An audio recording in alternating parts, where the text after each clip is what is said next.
We are all made of stardust, and our stories are the light that shines through the endless dark of space. Join us for a cosmic journey through the human experience and the magic of existence. Subscribe now and stay connected to the light within us all. I never expected the worst moment of my life to begin on a Tuesday morning in a lawyer's office that smelled like old wood and coffee, while my son sat 3 feet away from me and smiled. My name is Walter. I'm 64 years old. I spent 31 years building a construction company from nothing. Started with 2 trucks, a crew of 5, and a loan I wasn't sure I could pay back. By the time I retired, we had contracts across 4 states. I'm not telling you this to brag. I'm telling you this so you understand what was at stake, and so you understand why what happened nearly destroyed me. My wife Carol passed away 14 months before any of this started. Pancreatic cancer. She was 61. We had 33 years together, and I will tell you honestly, I have not had a single morning since she died where I didn't reach for her side of the bed before I remembered. That kind of loss doesn't leave you. It just changes shape over time. Carol always said I was too trusting. Walter, she'd tell me, setting down her coffee and looking at me the way only she could. You see the best in people, even when the evidence is pointing somewhere else entirely. I used to think that was a compliment. I don't anymore. My son Derek is 38. We were close when he was young. Fishing trips, baseball games, the kind of father-son relationship I was proud of. But somewhere in his mid-20s, something shifted. He became someone I recognized less and less. I blamed myself for a while. Then I blamed the people he surrounded himself with. Eventually, I stopped trying to explain it and just kept showing up, the way fathers do. Derek met his wife, Renata, about 5 years ago. She was charming when I first met her, quick to laugh, always had a compliment ready, made herself useful at family gatherings in a way that felt natural at the time. Carol never warmed to her. I remember once, maybe 2 years into their marriage, Carol pulled me aside after Thanksgiving dinner and said quietly, "That woman is counting every piece of furniture in this house." I told her she was imagining things. I told her she was being unfair. Carol was not imagining things. After Carol passed, Derek and Renata became more present in my life. Weekly dinners, calls to check on me, offers to help with the house, with the finances, with the estate paperwork. I was grieving. I was exhausted, and I was grateful because I thought I genuinely believed that losing his mother had brought my son back to me. I was a fool. The first sign came 8 months after Carol's funeral. I had scheduled a meeting with my attorney, a man named Gerald, who had handled our family's legal matters for over 20 years. I was updating my will. Carol had been the secondary beneficiary on several accounts, and those designations needed to change. Standard estate maintenance. I mentioned it to Derek over dinner the week before, and he asked, very casually, almost too casually, whether I had thought about setting up a trust rather than a traditional will. I said I'd discuss it with Gerald. Derek nodded and changed the subject. The morning of that meeting, Gerald called me before I left the house. He sounded careful, the way he sounds when he's about to say something he doesn't want to say. "Walter, I need you to come in a little early today. And I need you to come in a little early today. And I need you to come alone." I asked him why. He paused. "Because someone called my office yesterday asking questions about your estate. Questions that were specific, in ways that concern me." I sat down in the kitchen. The coffee in my mug had gone cold without me noticing. "Who called?" I asked. Gerald said he couldn't confirm the name, but he told me the questions had been about the timeline for probate, about what happens to the business shares if I were to become, and these were the words he used, suddenly incapacitated. I drove to his office in silence. Gerald met me at the door himself, which he never does. He walked me back to his private office, closed the door, and sat across from me with a folder on the desk that he didn't open right away. "Walter," he said, "how much do you know about Renata's financial situation before she married Derek?" I told him what I knew, which wasn't much. She'd worked in real estate, some kind of property management background.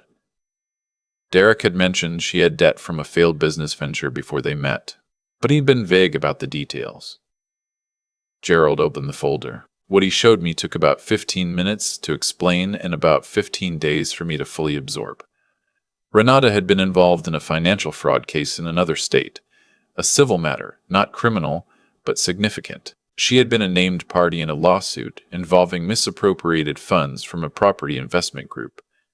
The case had been settled quietly. She had also, in the 3 years before marrying Derek, borrowed money from 2 private lenders, the kind of lenders who don't use bank accounts and don't send friendly reminders. How much? I asked. Gerald told me. The number was not small. Derek knows about this, I asked. I believe Derek has known for some time, Gerald said. I also believe he's under considerable pressure. I sat with that for a long moment. Outside Gerald's window, I could see the parking lot, and a woman loading groceries into her car, and the perfectly ordinary Tuesday morning continuing without me. What do I do? I asked. Gerald folded his hands on the desk. First, he said, you don't change anything. You don't update the will today. You leave everything exactly as it is.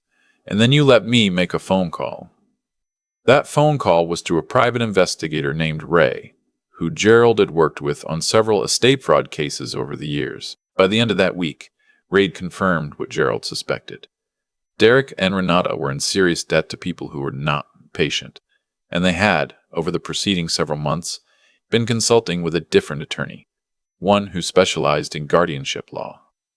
Guardianship, the legal process by which a person can be declared mentally or physically incapable of managing their own affairs, and have a guardian appointed to manage those affairs on their behalf. They were planning to have me declared incompetent. I want you to understand what that felt like to read in a report. This was my son. My son, who I had coached in Little League. My son, whose college tuition I had paid. My son, who had sat at my kitchen table 43 days after his mother's funeral, and told me I didn't have to go through this alone. I took the report home.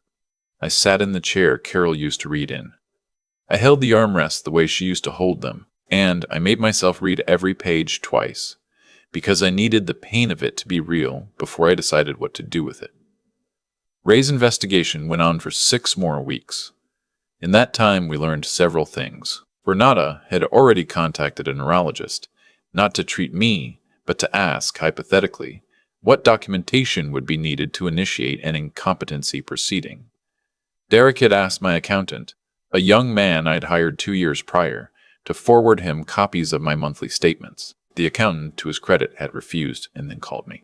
I asked him to say nothing and keep forwarding the statements as usual. We also learned that Derek had already identified the assets he planned to liquidate first. The business shares, the property in Vermont that Carol and I had bought for retirement, the investment accounts. What I found most painful, and I mean this, was not the greed. I have lived long enough to understand that greed is part of human nature, that financial desperation can make people do things they would have sworn they never would. What broke something in me was the pretending. The Sunday dinners. The concerned phone calls. The hugs at the door. Every single one of them was a performance. Every warm moment in that final year was a calculation. Carol had known. She had seen it in the first year, and I had told her she was being unfair.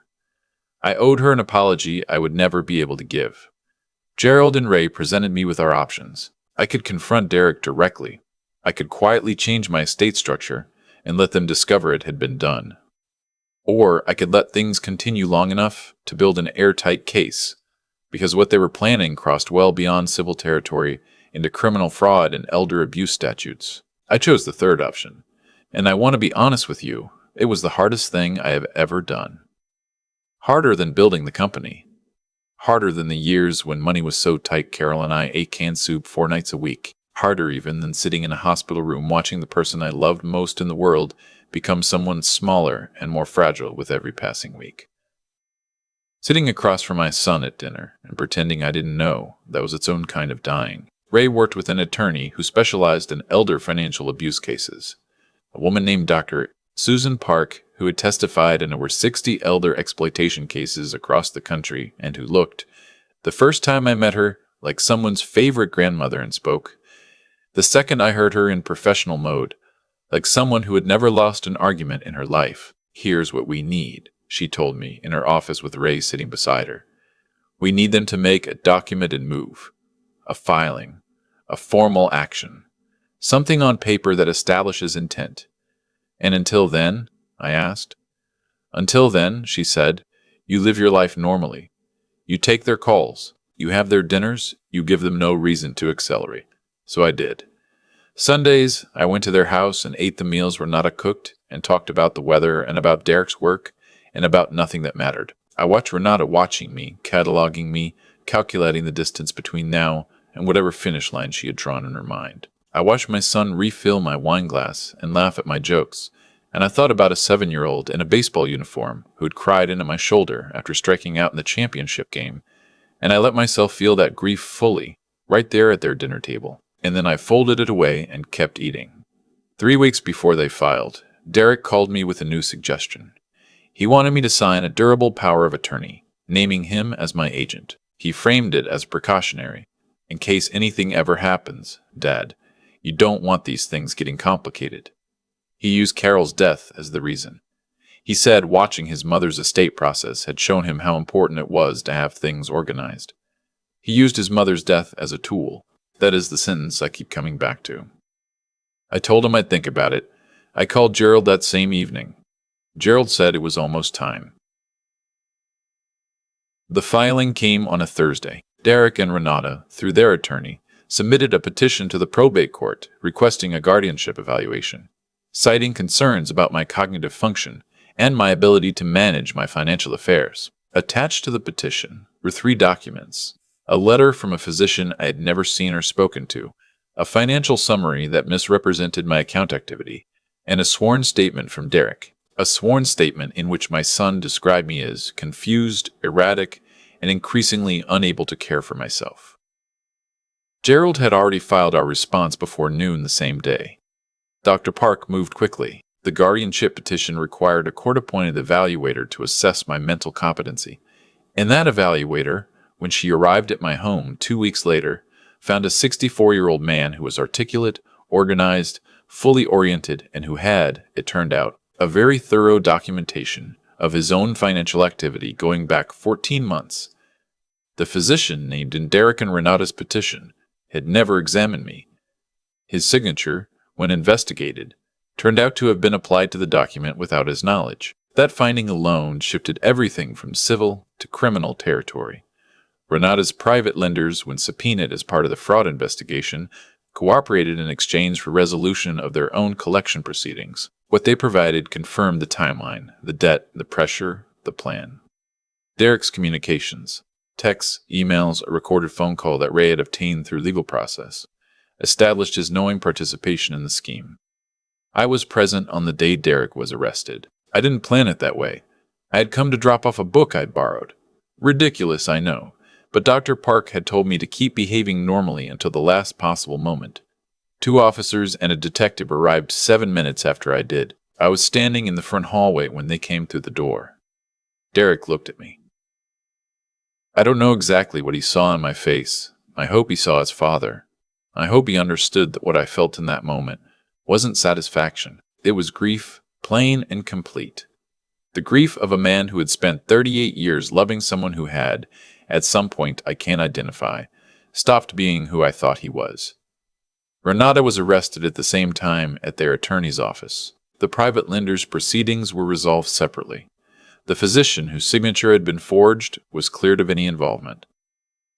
The case took 11 months to resolve.